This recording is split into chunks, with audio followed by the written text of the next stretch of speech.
Bismillahirrahmanirrahim. Jangan lupa subscribe ya.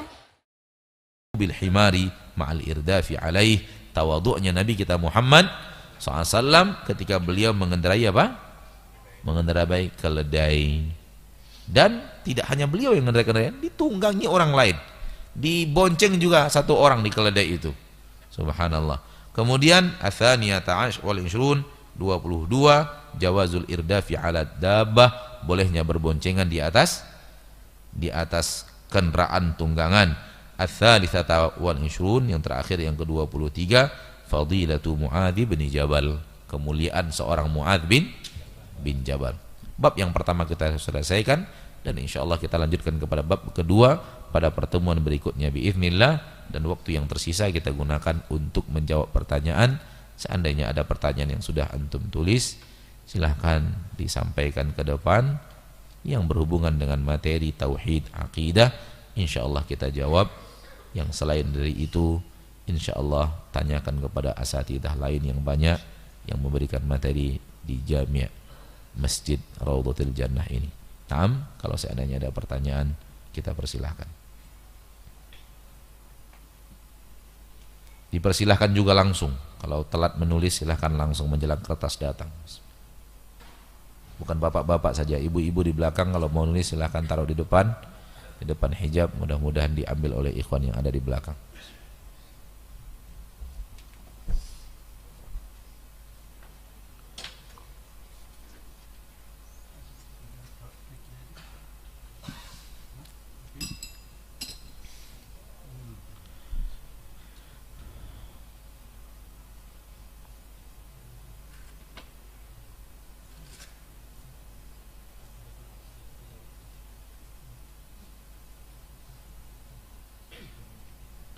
Pertanyaannya tidak sesuai dengan tema kita, jadi kita tidak bacakan, mohon maaf. Kita sudah berikan tadi, tolong pertanyaan sesuai dengan tema. Masalah akidah, ini masalah pendapat fikih khilaf, insyaallah tanyakan kepada ustadz yang lain. Silakan.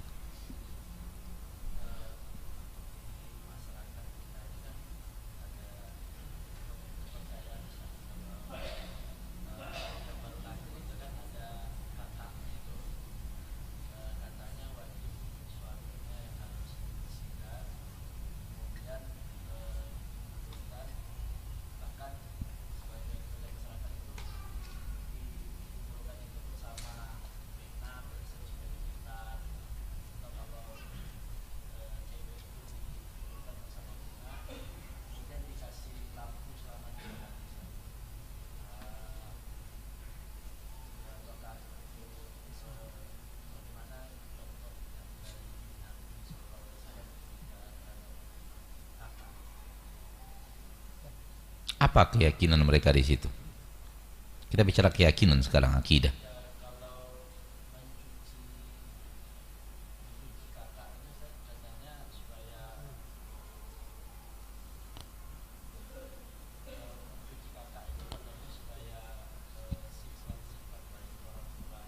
Turun kepada sang anak. Kalau dikuburkan bersama pensil, pena itu katanya supaya pintar. Kalau dia anak perempuan, Kenapa dengan enggak kitab pesawat sekalian? Kenapa hanya pena sama pensil gitu? Sekali sama kitab B.J. Habibie tentang pesawat masukkan dalam itu. kalau anak perempuan ditanamnya bersama bunga, kemudian harus diterangi lampu 3 hari. Iya, Karena baik. kemarin Ana baru dengar dari kawan kantor gitu. Baik. Ya, jazakallah khairan. Pertanyaan tentang anak yang baru lahir, harus orang tua laki-laki yang membersihkan plasenta ya. Ya, kakak di sini dinamakan kakak plasenta, kemudian harus ditanam, kemudian kalau sebaiknya dibawakan ketika dikuburkan pakai pena, pakai pensil. Pensil warna apa pensil biasa? Pensil biasa ya, atau ya kertas. Kemudian kalau bayinya wanita pakai bunga gitu ya. Kemudian diterangi. Ya. Penuh keyakinan. Apa keyakinan? Oh, supaya begini, supaya begini, supaya begini, supaya begini. Ambil sebuah kaidah. Dengan kaidah ini aman kita di seluruh pertanyaan yang ini dan yang semisalnya. dari amalan manusia. Ambil sebuah kaidah. Apa itu kaidahnya? Ada dalilnya tidak dari Al-Quran dan hadis? Ada dalilnya tidak dari Al-Quran dan hadis bahwa kita disuruh seperti itu? Kalau tidak, masukkan kita dalam sebuah keranjang besar, sampah di tengah masyarakat bernama khurafat. Sebuah keyakinan yang tidak ada keterangannya di dalam Al-Quran dan hadis. Ada sebuah sampah besar di tengah masyarakat kita bernama, ada sebuah keranjang besar di tengah masyarakat kita yang harus banyak dibuang di keranjang sampah itu. Dia keranjang sampah besar, enggak kelihatan, enggak nampak, tapi harus ada yang kita campakkan di sana. Itulah agama. Agama ada tapi tak nampak. Antum kira sampah itu hanya di tempat sampah botol dan semacam. Itu sampah juga, itu sampah yang nampak. Ada sampah yang tidak nampak. Dan namanya macam-macam, ada syirik nama sampahnya. Tempatnya syirik gitu. Nah, buang sampah syirik masyarakat buang di situ. Ada lagi namanya keranjang sampah besar bernama apa? Khurafat. Apa yang harus dimasukkan ke dalam keranjang sampah itu? Seluruh yang tadi. Seluruh keyakinan, namun tidak ada keterangannya di dalam Al-Quran, tidak ada keterangannya di dalam hadis, namun diyakini masyarakat. Diyakini masyarakat, itu namanya khurafat. Keyakinan yang tidak berdasar dari syariat. Dan semakin jauh seorang manusia dari agama, semakin banyak khurafatnya. Semakin banyak khurafatnya, semakin jauh sebuah masyarakat dari agama Allah, akan semakin banyak apa? Khurafatnya. Penunggu danau minta nyawa, khurafat. Nyi Roro Kidul harus diberikan sembelihan, khurafat. Malam ini harus nyalakan lampu, khurafat. Malam ini harus nyalakan lilin, khurafat. Banyak sekali, nggak bisa kita sampaikan satu persatu, dan mungkin dengan umur antum yang lebih tua daripada ana menemukan banyak sekali khurafat yang lebih banyak daripada apa yang ana temukan. Nikah bulan ini nggak baik, nikah hari ini nggak baik, nikah ketika bulan sedang begini nggak baik, karena begini. Dilihat dari ayat-ayat tidak ada, dilihat dari hadis tidak ada. Ini namanya khurafat, keyakinan yang tidak berdasar. Berdasar maksudnya tidak ada dasarnya dari Al-Quran dan hadis. Nggak ada dasarnya. Dan harus banyak daripada akidah kita yang saya maksud bukan yang ada di masjid ini, kita kaum muslimin, yang keyakinan khurafat ini yang harus dibuang di dalam tong sampah khurafat. Wallahu ta'ala. Kalau kita ambil kaidah ini, ada dalilnya berarti kita yakini, nggak ada dalilnya berarti khurafat, buang di keranjang sampah khurafat. Aman kita. Dan kalau tidak tahu, tinggal nanya ke Ustaz, Ustaz ini ada dalilnya nggak Ustaz? Tidak, berarti khurafat, buang. Sekarang buang dari hati kita. Wallahu ta'ala.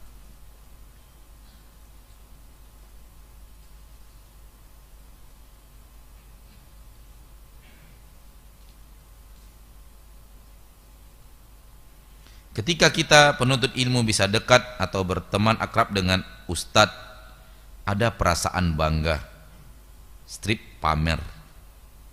Bagaimana menghilangkan perasaan seperti itu?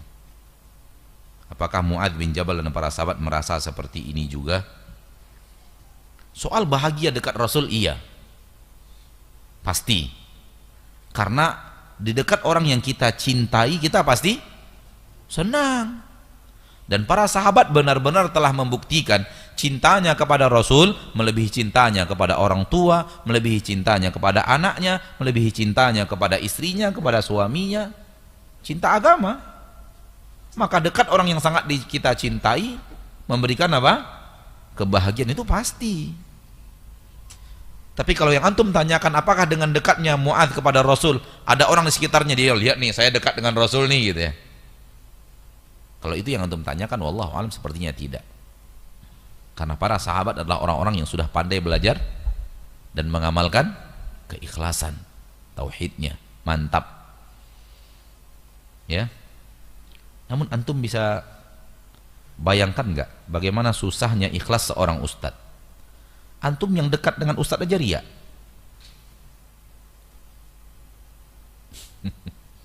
Paham nggak? Pertanyaan tadi kan nampak tuh, dekat dengan ustadz lalu merasa bangga, saya dekat ustadz loh, saya dekat ustadz loh, saya dekat ustadz loh. Antum dekat ustadznya saja sudah riya. Bayangkan ustadz itu berapa sulitnya dia menjaga keikhlasannya. Berat ya akhi. Ya. Dan tidak tertutup kemungkinan yang dekat ustadz pamer, dalam artinya riya, ustadznya juga riya, bisa kemungkinan. Karena riya urusan hati, kita tidak pernah bisa tebak dan tidak boleh nebak, hanya dia dan Allah yang tahu dia ikhlas atau tidak. Maka saling mendoakan kita supaya kita bisa ikhlas, supaya kita bisa ikhlas. Ya. Dan lihatlah orang yang dekat, orang besar lalu merasa bangga, merasa ingin berfoto bersama orang besar itu, nanti fotonya ditunjukkan ke orang lain, nih lihat nih, padahal ketemu di bandara aja, orang besar pun nggak kenal siapa dia, tapi ketika dimintai berfoto ya orang besar akhirnya sulit untuk, apalagi kalau sempat salamannya, sempat begini segala macam, ini mendongkrak diri kita dengan orang lain. Jangan, diri kita adalah diri kita, diri dia adalah diri dia. Dan inilah hebatnya agama. Ketika kita melihat seseorang yang menurut orang lain besar secara dunia dan yang lainnya, jangan bersuudzon kepada Allah. Boleh jadi saya lebih mulia daripada dia, kenapa saya harus menaikkan harga diri saya dengan dia? Boleh jadi saya lebih mulia daripada dia. Apatah lagi kalau kita tahu orang besar yang dielulukan orang itu nggak sholat zuhur, nggak sholat asar, nggak sholat maghrib. Sementara kita sholat zuhur, sholat asar, sholat maghrib. Sudah ada poin kita bahwa kita lebih mulia daripada dia. Ngapain kita harus berfoto dengan dia? Lebih mulia maksudnya bukan ria, tapi saya bangun sholat subuh, dia tidak. Kenapa saya harus muliakan diri saya dengan berfoto dengan orang-orang yang seperti ini? Bisa dipahami? Supaya kita nampak Allah telah memberikan kepada kita lebih daripada apa yang Allah berikan kepada dia. Kelebihan dia paling harta dan yang lainnya. Dan harta itu pun belum tentu nikmat untuk dia nikmati. Boleh jadi harta kita yang ala kadarnya lebih nikmat kita nikmati dibanding harta dia yang melimpah ruah itu. Nah,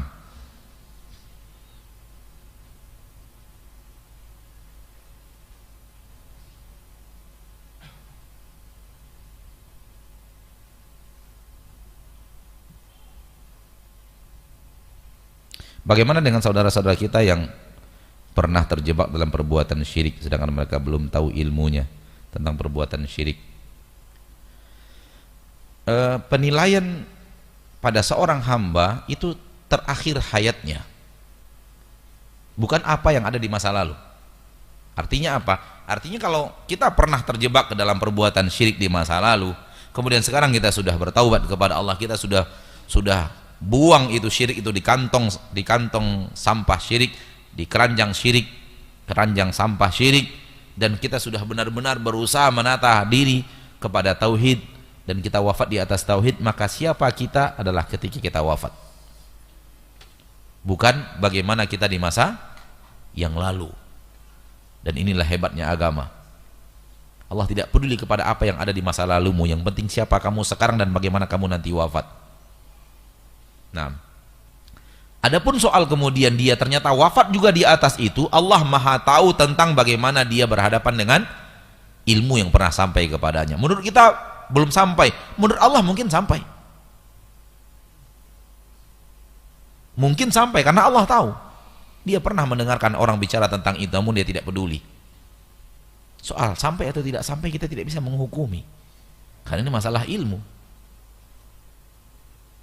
Apalagi di zaman kita sekarang, di zaman ilmu itu begitu mudahnya sampai kepada manusia, maka sulit bagi kita untuk mengatakan nggak pernah sampai kepadanya ilmu itu, nggak pernah tahu dia ilmu itu. Sulit, membuktikannya sulit. Namun Allah Maha Adil. Kalau memang betul-betul tidak sampai, Sama sekali tidak sampai. Tak ada yang pernah sampai kepadanya. Hidupnya betul-betul di hutan belantara, tidak ada listrik, tidak ada apapun yang membutuhkan listrik, dan tidak ada seorang dai yang sampai ke sana. Boleh jadi di zaman kita masih ada yang seperti itu. Maka Allah maha adil. Biarkan Allah memutuskan dengan keadilannya yang pasti luar biasa keadilannya. Nah, yang penting kita dan orang-orang yang kita cintai.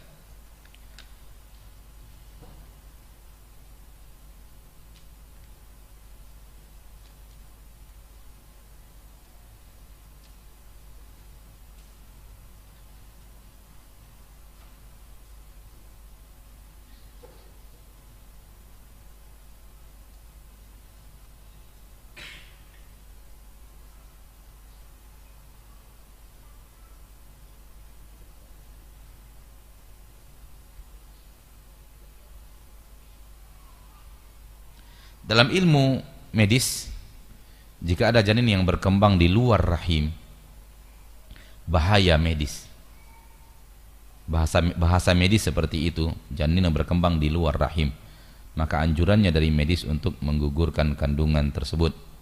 Namun yang ana yakini ini keliru, bahwa Allah lah yang lebih tahu tentang manusia. Ana mengingkari keyakinan dari medis. Apakah salah ana dalam bertauhid dan berakidah?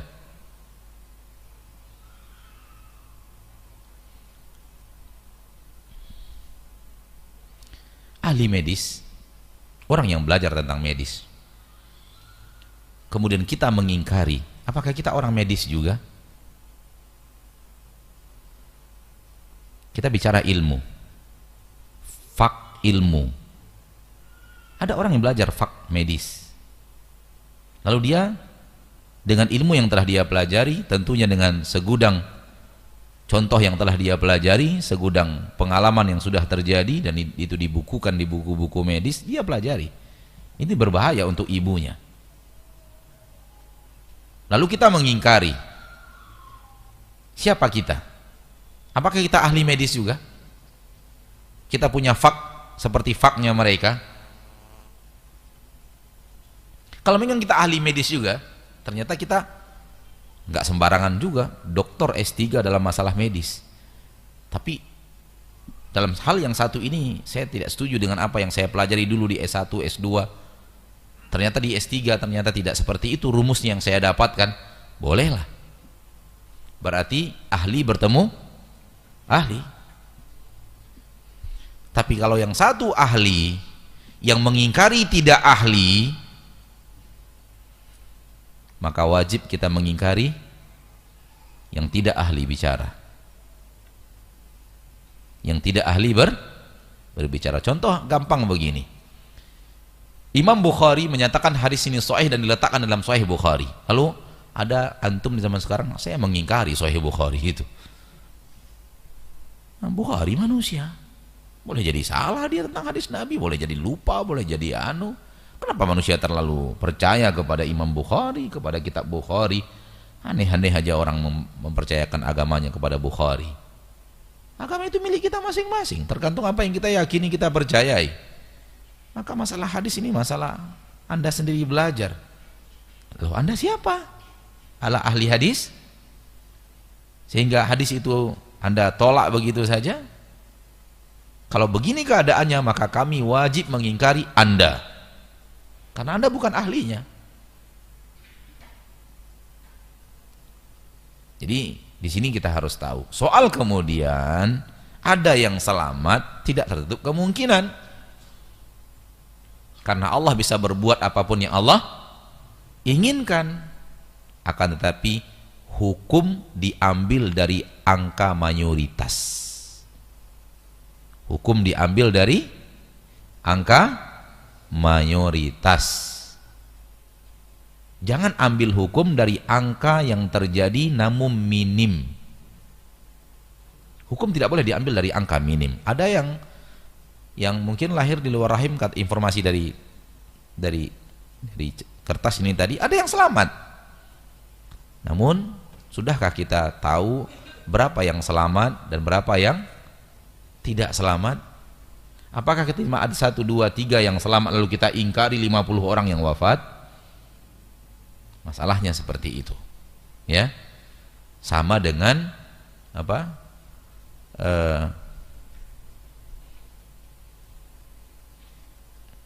Ya pokoknya intinya adalah hukum tidak boleh diambil dari yang minoritas. Saya ke Sumbar, mobil ban saya sudah botak apa ya? Sudah gundul, nggak ada lagi. Kata orang jangan, berbahaya. Nanti bisa meledak. Saya selamat aja sampai di Sumatera Barat. Mana-mana aja. Berarti rumus orang itu nggak benar, gitu ya? Atau memang Allah sedang menyelamatkan kita? Nggak bisa seperti itu. Ada rumusnya, ada ilmunya, ada faknya dipelajari manusia. Namun kalau kita juga ahli, nah, nantilah kita pelajari apakah antum memang ahli juga atau tidak, gitu loh. Jadi soal ada atau tidak adanya sesuatu itu ditakar oleh para ahli. Wallahu taala alam. Begitu kita mempercayainya ilmu kepada yang bidangnya. Para ulama saja dalam ilmu medis bertanya kepada ahli medis. Para ulama untuk memutuskan ini boleh atau tidak boleh, ini diridhoi atau tidak diridhoi oleh Allah, mereka kumpul dengan para medis. Mereka tahu ilmu agamanya, namun mereka tidak tahu medisnya. Artinya soal medis para ulama mengumpulkan para dokter yang amanah. Ditanya ini sebenarnya bagaimana? Ini bagaimana? Dalam penelitian bagaimana? Hasil labor bagaimana? Data statistik menunjukkan seperti apa? Setelah informasi dari para ahli baru diputuskan. Oh ini boleh, laksanakan. Oh ini tidak, jangan, berbahaya. Karena yang berbahaya dilarang dalam agama Islam.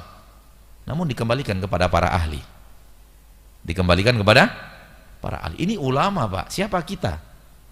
Yang tidak ulama namun kita tidak percaya kepada yang sudah belajar tahunan ilmu medis. Kembalikan kepada ahlinya. Kalau kita kembalikan kepada ahlinya, nyaman. Wallahu taala alam. Sampai di sini pertemuan kita pada kesempatan yang berbahagia ini. Semoga Allah tabaraka wa taala Rabbul Izzati wal Jalalah memudahkan kita untuk berhusnudzon kepada Allah setiap hari, setiap perjalanan umur kita sampai akhir hayat. Amin ya rabbal alamin. Semoga Allah wafatkan kita di atas tauhid dan Allah kumpulkan kita bersama orang-orang yang bertauhid di surganya. Amin ya rabbal alamin. Subhanakallahumma wa bihamdik asyhadu an la ilaha illa anta astaghfiruka wa atubu ilaik. Wassalamualaikum warahmatullahi wabarakatuh.